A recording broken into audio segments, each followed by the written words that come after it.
Le groupe œcuménique chrétien C'est encore possible a le plaisir de vous présenter le message du frère Michel Boristi-Pam, premier responsable du groupe.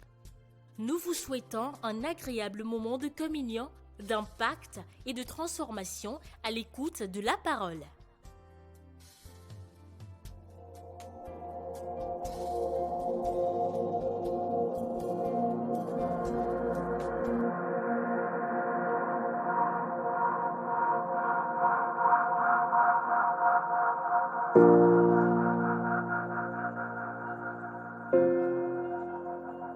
Au commencement, Dieu créa les cieux et la terre.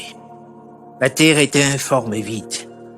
Il y avait des ténèbres à la surface de l'abîme et l'Esprit de Dieu se mouvait au-dessus des eaux.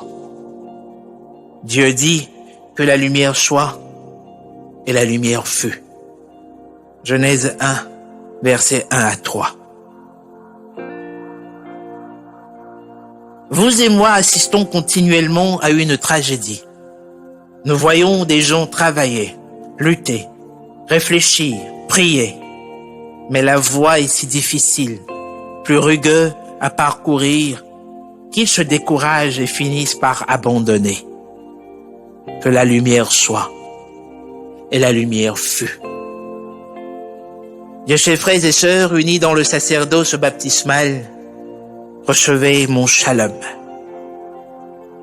Chaque humain aspire à une vie transcendante, atteindre l'ultime connaissance qui dissipera cette vie de misère que représentent le vide et l'abîme. Voici, les ténèbres couvrent la terre et l'obscurité les nations. Isaïe 60, verset 2.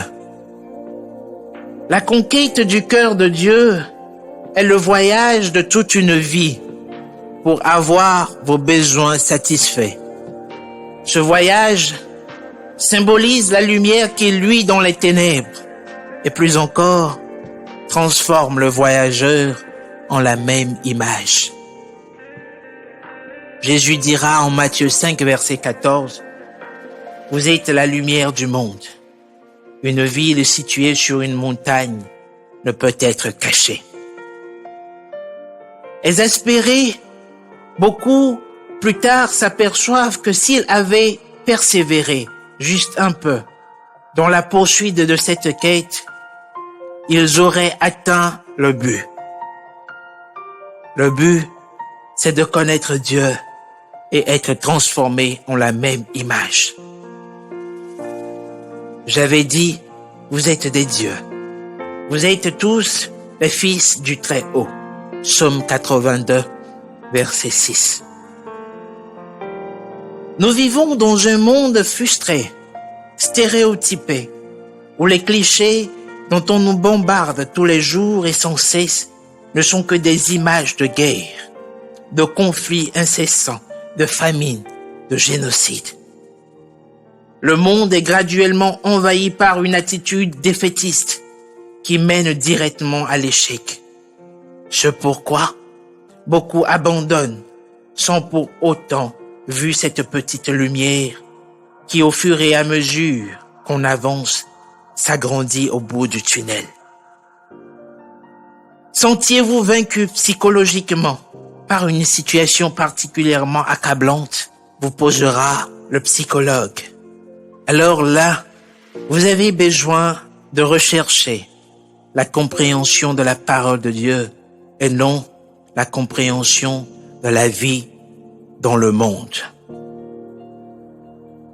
Il est reconnu que la plupart des gens qui gâchent leur vie et qui ne réussissent pas le font, du moins en partie parce qu'ils sont désorganisés à l'intérieur d'eux-mêmes.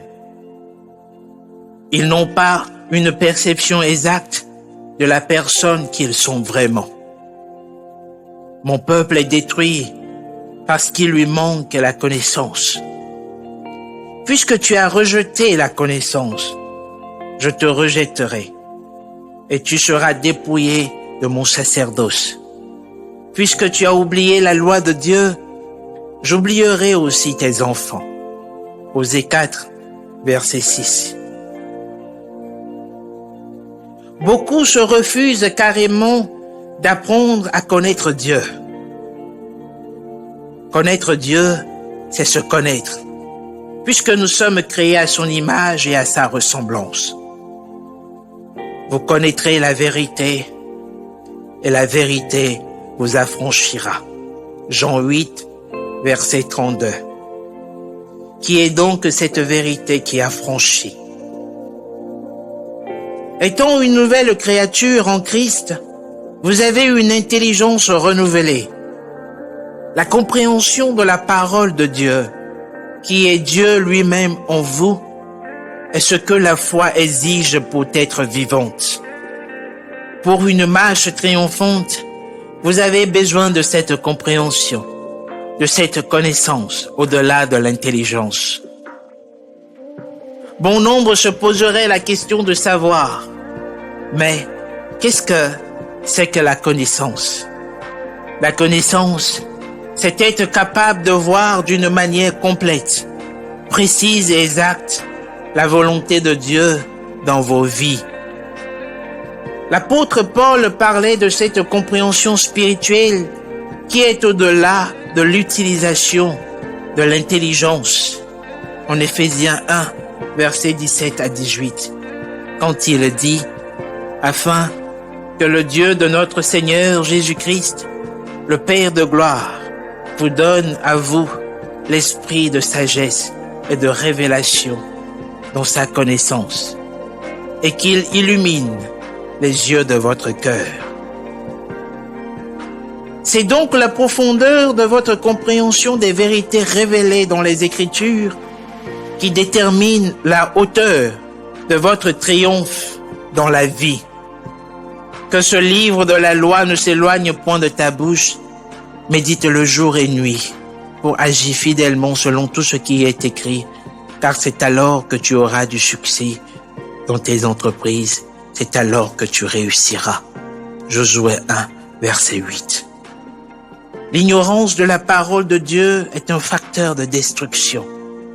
En tant qu'enfant de Dieu, vous devez vous investir dans cette parole, qui est votre fondement.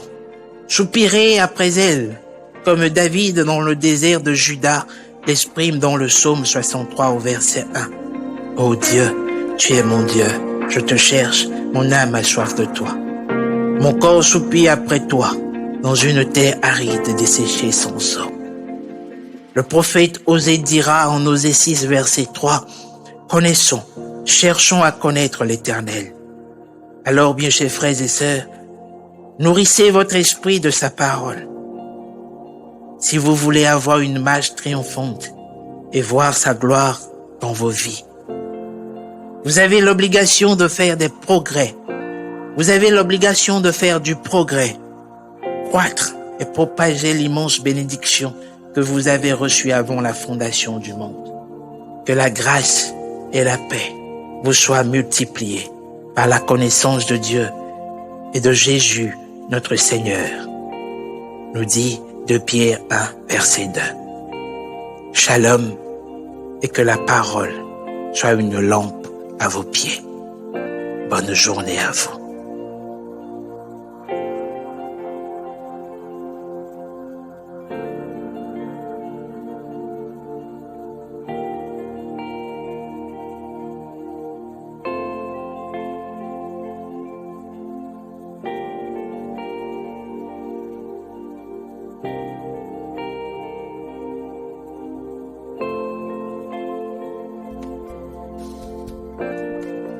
Merci pour votre attention et réécoutez aussi souvent que possible ce message, car la foi pour déplacer les montagnes vient de ce que l'on entend, la parole de Dieu. D'autres enseignements aussi motivants et challengeants du frère Michel Boris-Tipam sont à votre disposition. Contactez-nous au 00228 90 58 59 15 ou au 99 77 97 92. Nous vous invitons également à visiter et à vous abonner à nos différents comptes et pages Facebook, Instagram, YouTube. Shalom et que Dieu vous bénisse.